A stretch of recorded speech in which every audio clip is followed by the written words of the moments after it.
కూర్చోండి. బావగారు, సెక్యూరిటీ విషయంలో జాగ్రత్తగా ఉండాలా. ప్రతి ఒక్కరిని చెక్ చేసి నాకే లోనికి పంపండి. మీ వాళ్ళకి పెళ్లి కార్డుతో పాటు ఈ యాక్సిస్ కార్డు కూడా ఇవ్వండి. ఇది లేకుండా ఎవరిని లోపలికి పంపించద్దు. ఈ కార్డు లేకుండా పెండ్లి కొడుకు కూడా లోనికి రానికి లేదు. బాబోయ్, మళ్ళీ వెళ్ళప్పు. ఏంటి బావగారు ఇదంతా? మాకు వ్యాపారంలో శత్రువులు ఎక్కువ. దుర్మార్గుల దగ్గర కూడా డబ్బుండొచ్చు, కానీ డబ్బున్న వాళ్ళందరూ దుర్మార్గులు కాదు కదా. మీ చిన్న కోడలు చెప్పమ్మా. నాకు ఇక్కడ ఒక అబ్బాయితో చాలా ప్రాబ్లంగా ఉంది నాన్న. వెంటబడి మరీ ఏడిపిస్తున్నాడు. ఏం చేయాలో తెలియక మీకు ఫోన్ చేస్తున్నాను నాన్న. సర్లేమ్మా, నేను చూసుకుంటాను. అక్కుందా?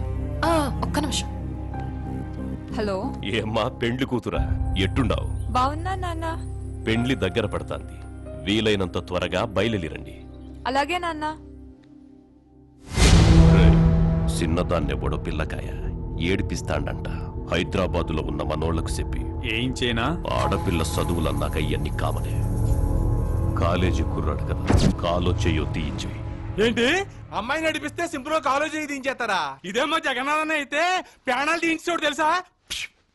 ప్రతి చిన్న విషయానికి పానాలు తీయాలంటే తాంబూలాల నాడే ఈ తలకాయ తీయించటం.